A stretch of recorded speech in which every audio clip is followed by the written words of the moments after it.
Oh, hey there, Bruzernation. Raise those anchors and get ready to take a ride on the Bruze Cruze. Oh, wait, wrong show. What's up, Logan? What's up, Travis? Thanks for having me do these pre-tapes so I could be somewhat part of the show. You know me, fatherly duties always come first.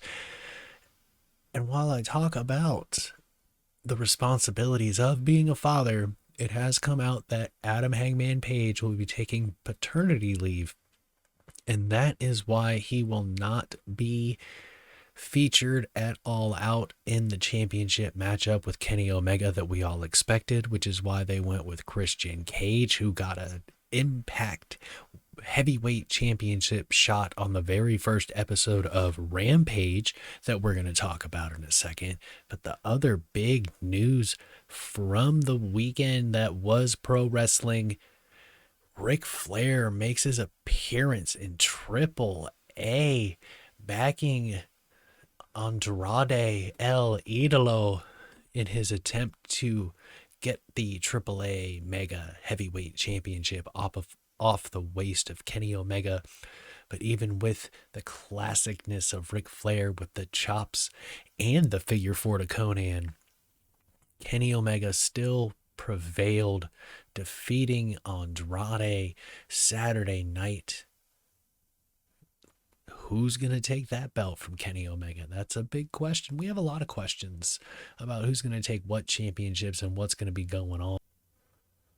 There were a few good stories on Dynamite. Actually, a lot happened on Dynamite. Like early on, we had the announcement that Christian Cage would face Kenny Omega for the AEW World Heavyweight Championship at All Out. But not only that, we were also informed that Jungle Boy and Luchasaurus, yes, Jurassic Express, will go against the Young Bucks for the AEW Tag Team Championships. And then it was also revealed that Christian Cage would be wrestling for the Impact Heavyweight Championship against Kenny Omega in the very first match on the very first night in the very first episode of AEW Rampage. Chris Jericho made it to the fifth labor of Jericho, defeating Wardlow using the heel tactics of MJF, distracting the ref, and hit Wardlow with Floyd. Jericho was completely dismantled. This commercial break hurt it so bad. He took like 6 power bombs, and 3 of them were in the picture-in-picture. That really killed like the momentum of the matchup. They had to slow down. They had to do more stuff, but he took a whole lot of punishment from Wardlow, and Wardlow enjoyed just dishing that out. But it led to Chris Jericho becoming victorious, ready to face MJF, the fifth labor of Jericho, with no Judas, no theme music, no Judas effect. None of that is allowed, or Jericho will lose. It's going to be fun to hear the crowd sing Judas as Chris Jericho walks to the ring, because you know they were gonna before AEW asked them to. They're probably going to do it even more so now because more people are hip to it because AEW asked them to. And the last, on their Twitter is where they ask them, which, I mean, it's not as organic anymore, but it was like the second you heard that, you were like, yeah, we're gonna sing anyway. I say we like I'm gonna be there, but I'm not. But I'll probably do it from home. That happens from time to time. I mean, once you do it at an AEW event, it's infectious, and you have to keep doing it again, even at home, which some people might think is weird, but it's fine. What are you gonna do? Wrestling, right?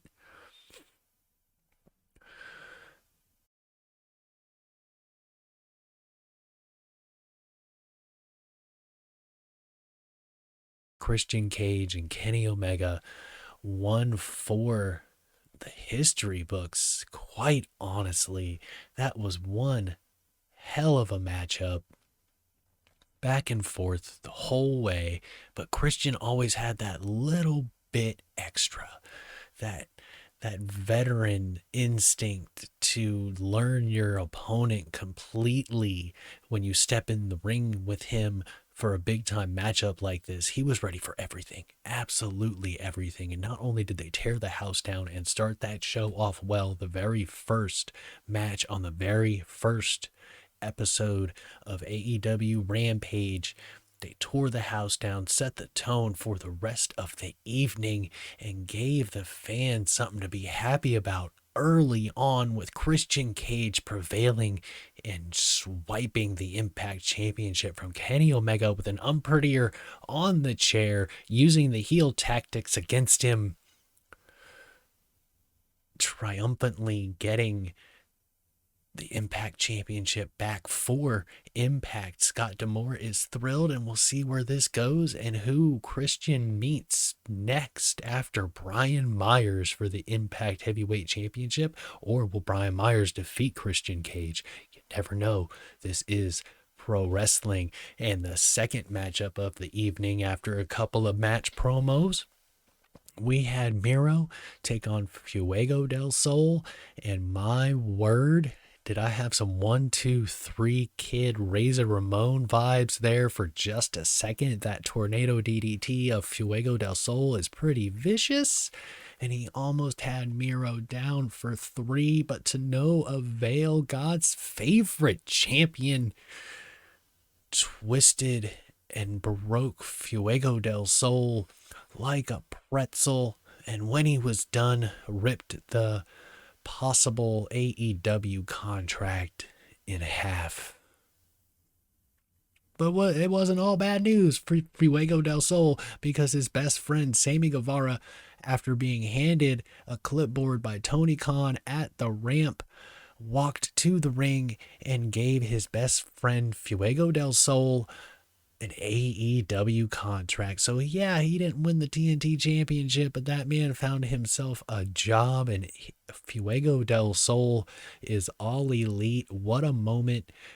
You don't get to see a lot of these in pro wrestling, where true blue best friends get to do something this special. So hats off for this. It was the second feel good moment of the evening. And then you had Dr. Britt Baker, DMD, versus Red Velvet for the AEW Women's Championship. And that was one hell of a match too. Red Velvet was very smart, gets better each and every week, and showed that she also studies her opponents, worked that arm better than anyone has since Dr. Britt Baker, DMD, broke it against Nyla Rose in a successful title defense. She really didn't have an answer for Red Velvet there for a while, especially when she couldn't put the lockjaw on. But she used her brain that was cultivated in dentistry school and just switched arms and locked Red Velvet in the lockjaw, and that was it. Red Velvet could not take any more. And the leader of Britsburg once again retains her AEW Women's Championship. And not only that, she was the de facto face in that match. They told a really good story. Let's see what happens now with the fandom of Dr. Britt Baker, DMD, because it continues to grow. We've all seen the greatness in her eyes from the moment she stepped onto AEW television. Will the Britsburgians,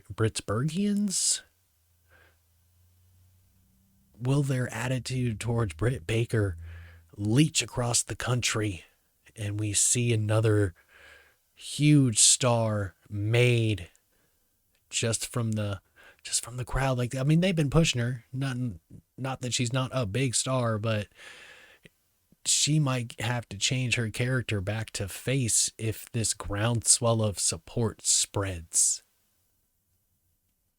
SummerSlam predictions. This is going to be exciting. McIntyre versus Mahal in a grudge match that started over a sword. I'm going to go Jinder Mahal.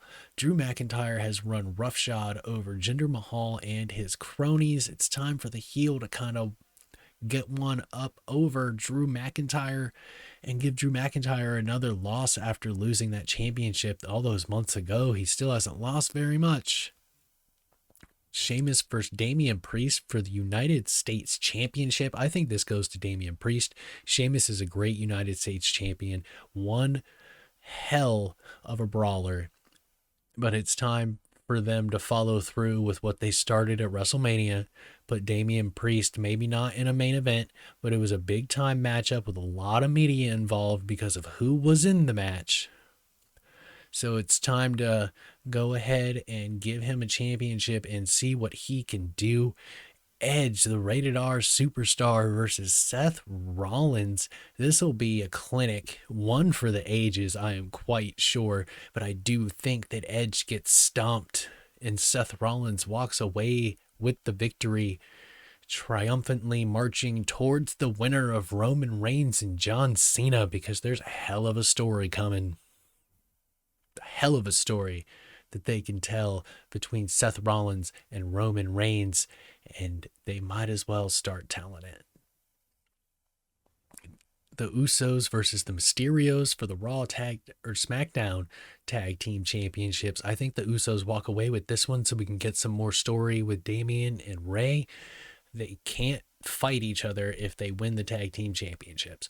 That's where we're going. You can see it in Damian's face.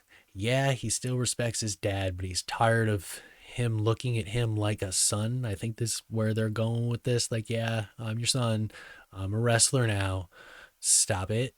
And I think that's going to be the caveat behind this storyline that we're going to see Damian versus Rey Mysterio go one-on-one in a wrestling ring. And I think it starts at SummerSlam. Sasha Banks tries to regain her SmackDown Women's Championship against Bianca Belair. Even though that this is Banks' wheelhouse being the heel, I still think Bianca Belair walks out the SmackDown Women's Championship, showing that face comeback fire, but also going toe-to-toe with Sasha like she did at WrestleMania. We're going to get a hell of a rematch at SummerSlam. But Bianca Belair's reign is not over. Sasha's just one more step on that ladder. Nikki Ash versus Charlotte versus Rhea Ripley. This one could really go any way. I mean, honestly, like, Nikki Ash could pin Charlotte, but then what do you do with Charlotte? She's not in the world title picture anymore. Ripley could pin Nikki Ash, but once again, what are you going to do with Charlotte? I think the only thing that you can do with Charlotte is she defeats Nikki Ash for the Raw Women's Championship, pinning Nikki Ash, put Rhea Ripley just below the main event picture, and draw this Nikki Ash Charlotte thing out a little bit more. Let Nikki Ash chase again and see if she can't be a second time Raw Women's Championship. Then we have Bobby Lashley versus Bill Goldberg for the WWE Championship. This is another one where I for sure think that Bobby Lashley is going to defeat Goldberg. Bobby Lashley's legacy is more important right now than Bill Goldberg's, especially with the turmoil that's going on with the Money in the Bank, and King Corbin is apparently Money in the Bank right now because he stole it from Big E. So there's too much going on, and if like Corbin tries to cash in at SummerSlam and he loses and the Money in the Bank is gone, the fans are gonna freak out. So Big E's got to get that sorted. They got to get that back with Big E. It's not the time to take the title off Bobby Lashley. Let him continue building his legacy from this great title reign that he has had. And John Cena versus Roman Reigns for the Universal Championship. Throwing barbs at one another on SmackDown, breaking the fourth wall, reminding us of 10 years ago from ECW. No, yeah, it was an ECW event, I think. I don't know. I forget. It was a long time ago. Both of them cutting deep with the insults, but I think the head of the table walks away. The bloodline keeps all three championships. Roman Reigns will be the Universal Champion at the end of the night on SummerSlam, getting ready for the inevitable story between him and Seth Rollins. That one should be very interesting because Seth Rollins is on his own now. And Roman Reigns has the people behind him. And a heel versus heel dynamic doesn't always work, but when it's going to be, if it's the story's right, and the story will be right from their history, Roman Reigns versus Seth Rollins will be one for the ages. That is what I'm really looking forward to from SummerSlam, to see all of those stories kind of build. They've been doing a lot better since they returned to live events. Let's continue telling these great stories and see where they take us, because that's what we love about pro wrestling. And I have one more question before I go. Does anybody remember the last time it was like, oh, half hour, that was great, two dudes talking? It's been a while because they didn't script John Cena or Roman Reigns. Maybe we should try that more often. Just a thought. Just a thought. It's fine. Give them an outline. Say it all the time. Give them an outline. Let them get there themselves. Make it a little more organic. Logan, Travis, thanks for having me on these few segments pre-taped so I could take care of things that need to be done before school begins again in 2021. Until next time, Logan, Travis, my guys, Bruzernation, Buckle Brigade, stay good, because I'm always good.